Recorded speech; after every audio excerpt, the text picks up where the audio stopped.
In this video, I am going to teach you single phase AC circuit.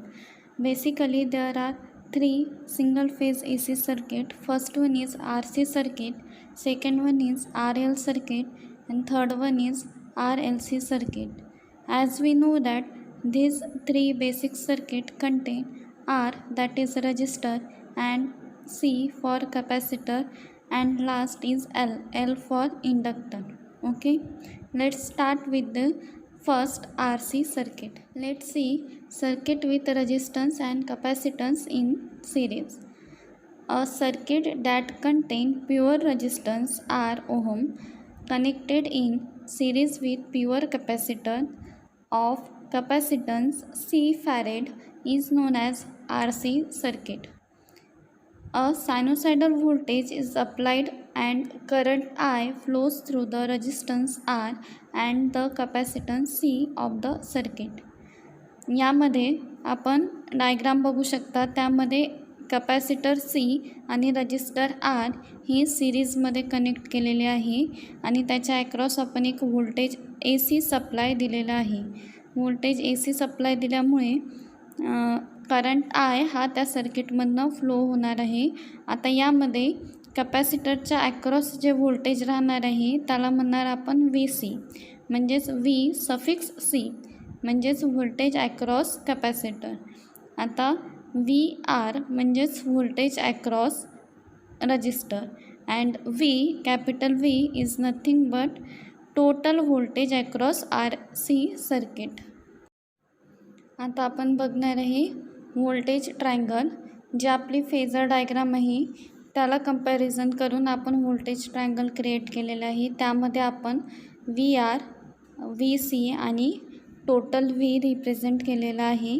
V R म्हणजेच काय, I into R, V C is equal to I into X C आणि V म्हणजे total voltage is equal to I and Z. Z म्हणजे काय, total opposition bye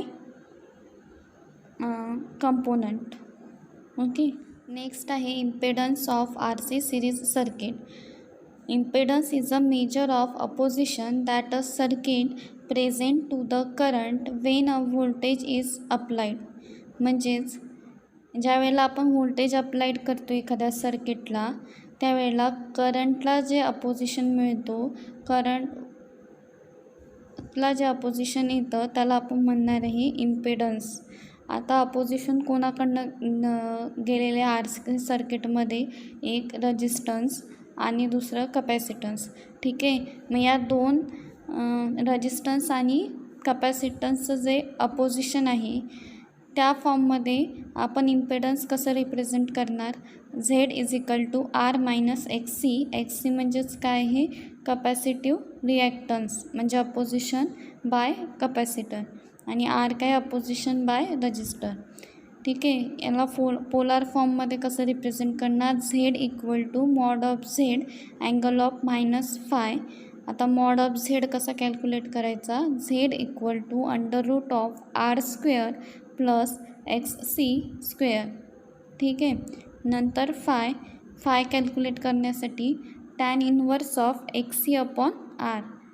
okay, यावर आपल्याला पुढे example solve करायचे आहे. नेक्स्ट बघूया इम्पेडन्स ट्रायंगल.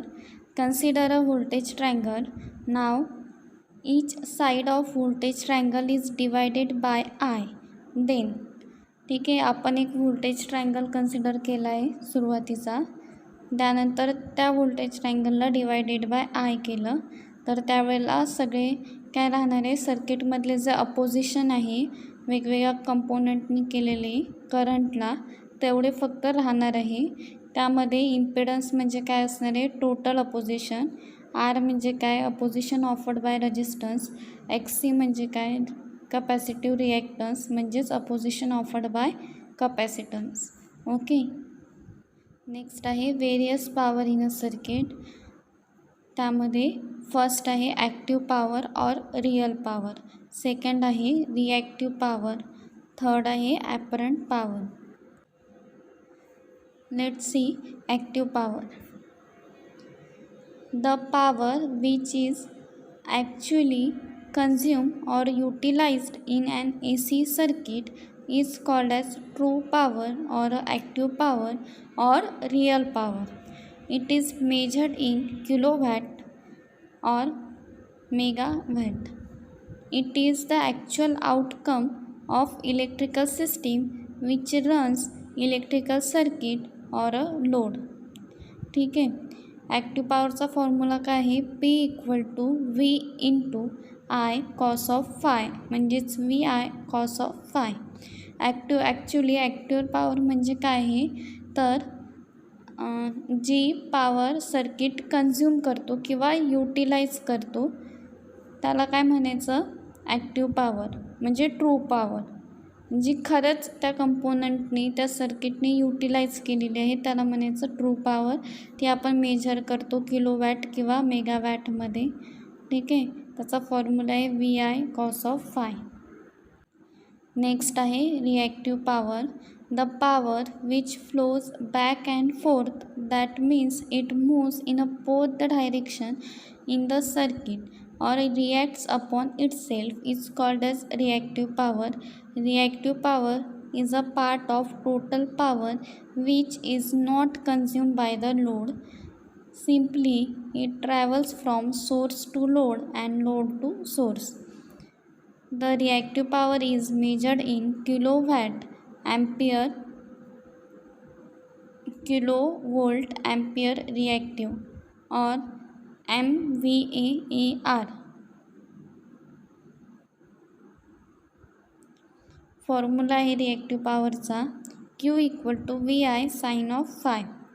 रिॲक्टिव्ह पॉवर म्हणजे काय, जी सोर्सकडनं लोडकडे पण जाते आणि लोड करून सोर्सकडे पण येते त्याला म्हणायचं रिॲक्टिव्ह पॉवर.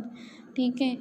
आता सोर्सकडनं लोडकडे जातात ते प्रत्येक सर्किटमध्ये सोर्सकडून लोडकडे पॉवर जातच असते, पण लोडकडून सोर्सकडे पॉवर कधी येते, ज्या वेळेला कपॅसिटरचं वर्किंग काय आपलं की ज्या वेळेला व्होल्टेज अप्लाय केलेलं असतं पॉझिटिव्ह सायकलमध्ये त्यावेळेला तो काय करतो, चार्ज स्टोअर करतो आणि ज्या वेळेला निगेटिव्ह हाफ सायकल येते त्यावेळेला तो काय करतो, अपोज करतो निगेटिव्ह जायसाठी व्होल्टेजला आणि स्वतःचा जो चार्ज स्टोअर केलेला आहे तो सोर्सला प्रोव्हाइड करतो. ठीक आहे. त्यावेळेला तिथे काय येणार, रिॲक्टिव्ह पॉवर. ठीक आहे. याला म्हणायचं रिॲक्टिव्ह पॉवर. त्याचा फॉर्म्युला आहे V into I sine of phi. Next आहे apparent power. The product of root mean square value of voltage and current is known as apparent power. The power is measured in kVA or MVA. Apparent power S is equal to V into I. V into I म्हणजेच काय, RMS values. RMS value कशाचे, voltage आणि करंटचा RMS व्हॅल्यूचं multiplication म्हणजेच काय, apparent power. ठीक आहे. Let's see some other formula of power in terms of current and reactance. यामध्ये तुम्ही ट्रू पॉवरचा फॉर्म्युला बघू शकता. P is equal to I square R. हा पण एक फॉर्म्युला आहे आणि V into I into cos phi हा पण एक फॉर्म्युला आहे. ठीक आहे. नेक्स्ट आहे रिॲक्टिव्ह पॉवर. रिॲक्टिव्ह पॉवरलाच काय म्हणणार, reactive power Q is equal to I square X. ठीक आहे. Then apparent power that is I square Z. Apparent power म्हणजेच काय झालं, टोटल पॉवर, त्याच्यामुळे आय स्क्वेअर झेड. आणि रिॲक्टिव्ह पॉवर तुम्हाला सांगितलं होतं इंडक्टर किंवा कॅपॅसिटर, तो फक्त काय करतो, लोड टू सोर्स परत करंट फ्लो करतो, व्होल्टेज अप्लाय करतो. ठीक आहे. त्यामुळे तिथे आले एक्स. त्यामध्ये फॉर्म्युल्यानुसार तुम्ही XC किंवा XL घेऊ शकता. देन ॲपरंट पॉवर म्हणजे टोटल पॉवर आय स्क्वेअर आहे. Power factor. The power factor lambda is the ratio of active power P to the apparent power S. ठीक आहे. पॉवर फॅक्टर म्हणजेच काय तर रेशो आहे कशाचा, real power divided by apparent power. ठीक आहे. त्यामुळे पॉवर फॅक्टरचा लास्ट फॉर्म्युला काय येणार, कॉस ऑफ फाय, कारण की रिअल पॉवर म्हणजे काय, V I cos of phi आणि ॲपरंट पॉवर म्हणजे व्ही आय गेट कॅन्सल आता आपल्याकडे फक्त काय कॉस फाय म्हणजेच power factor is equal to cos. Next आहे Q factor. The Q factor or the quality factor of capacitor at the operating frequency omega is defined as the ratio of reactance of capacitor to its series resistance. ठीक आहे, यामध्ये Q factor हा काय ratio आहे कशाचा, reactance of capacitor to the its series resistance. ठीक आहे, आता आपल्याकडे याचा फॉर्म्युला काय, Q equal to one by omega C R.